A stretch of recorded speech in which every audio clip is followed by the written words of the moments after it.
Assalamualaikum. Welcome. Welcome. Akhi, 5 shekels, $1.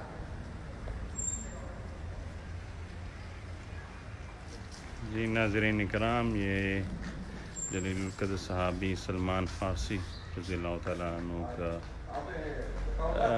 جی یہ مقام ہے.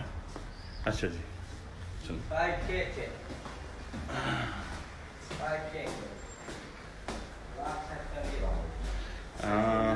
مقیم احمد صاحب، ہم جو ہے فلسطین میں ہیں اور آج ہمارا آخری دن ہے. جی بسم اللہ الرحمن الرحیم. میں ابھی حضرت ادھر جائیں، ادھر یہ قبرستان ہے، ادھر جائیں.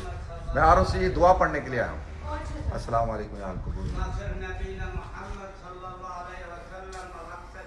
یہ جبل زیتون کے اوپر مسلمانوں کا قبرستان ہے، کیونکہ یہاں کچھ روایت کے تحت حضرت سلیمان فارسی رضی اللہ تعالیٰ عنہ کا مدار ہے، اور کچھ حضرات کہتے ہیں کہ نہیں یہاں پہ نہیں ہے اور کہیں اور ہے. لیکن یہاں پہ ایک مقام ہے، بلیف بھی کہ وہ حضرت سلمان فارسی رضی اللہ تعالیٰ عنہ کا ہے. تو یہ مسجد انہی کے نام سے منسوب ہے، اور صلاح الدین ایوبی نے مسجد بنائی تھی. دیکھیں نظر آ رہا ہے آپ کو، اور یہ بہت بڑا ایک چرچ ہے، اور اس کو چرچ سعود السماء کہتے ہیں. یہاں سے وہ کہتے ہیں کہ حضرت عیسیٰ علیہ السلام آسمانوں پہ گئے تھے. تو لہذا یہ قبرستان ہے. تو یہاں کے جو مسلمان ہیں وہ حضرت سلمان فارسی رضی اللہ تعالیٰ عنہ کی مقام کے پاس دفن ہونے کو سعادت سمجھتے ہیں. آئیں حضرت سلمان فارسی کا مقام دیکھتے ہیں.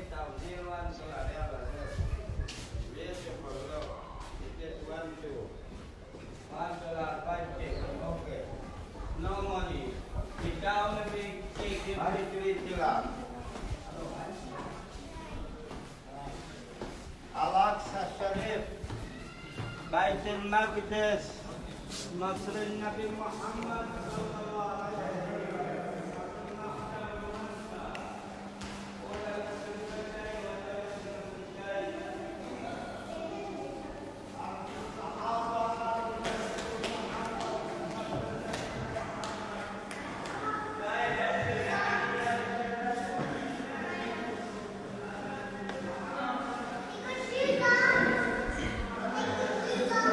ادھر چلے دو رکعت پڑھے سارے. ادھر مسجد میں ہے، مسجد میں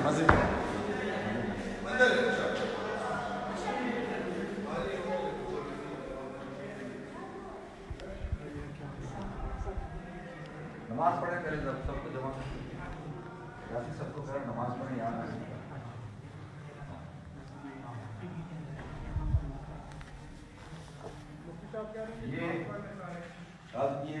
یہ ہے حضرت سلمان فارسی رضی اللہ تعالیٰ عنہ کا مقام تھا.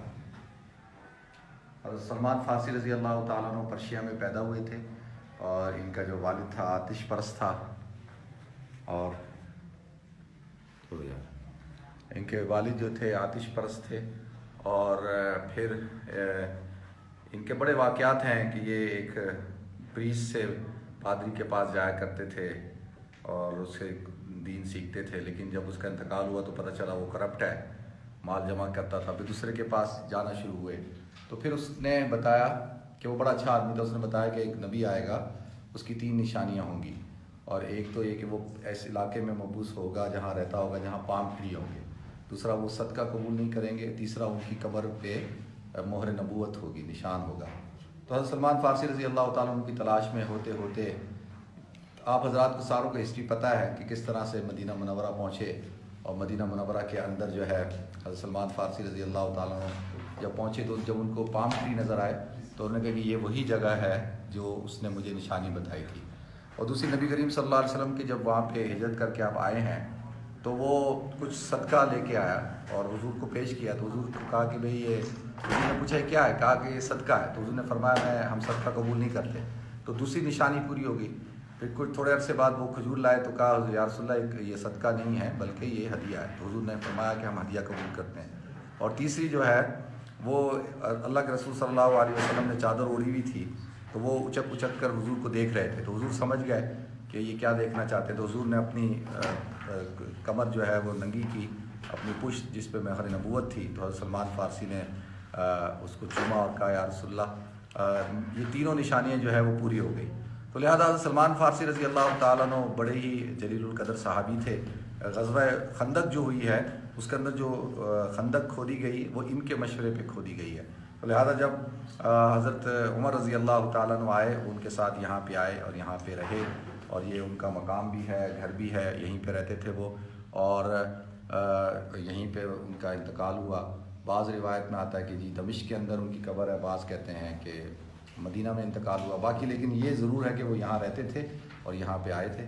تو آپ ناظرین، حضرت سلمان فارسی رضی اللہ تعالیٰ کی بہت ساری باتیں ہیں، اور خاص طور پہ جو جس یہودی کے پاس کام کیا کرتے تھے وہ ان کو آزاد کرنا نہیں چاہ رہا تھا۔ مدینہ منورہ میں باغ موجود ہے، تو اللہ کے رسول صلی اللہ علیہ وسلم نے کہا کہ اس کو آزاد کر دو۔ انہوں نے کہا کہ میں 200 پام ٹری جب تک مجھے نہیں ملیں گے اس وقت تک نہیں کروں گا، کھجوروں سے بڑے گئے۔ تو اللہ کے رسول صلی اللہ علیہ وسلم نے اپنے ہاتھوں سے وہ کھجوریں لگائیں، وہ باغ موجود ہے، میں گیا تھا وہاں پہ، اور وہاں کنواں موجود ہے، اس کنویں سے پانی دیا، تو اللہ تعالیٰ نے ان کو تیار کیا، اور اس طرح سے جو ہے ان کی آزادی ہوئی۔ تو لہذا ناظرین، یہ حضرت سلمان فارسی رضی اللہ تعالیٰ عنہ، اللہ تعالیٰ ان کے درجات کو بلند فرمائے، اللہ تعالیٰ ان کی تو ماشاء اللہ جلیل القدر صحابی تھے، اللہ تعالیٰ ان پر اپنا فضل فرمائے۔ السلام علیکم۔ وہ تو میں ان کو بتا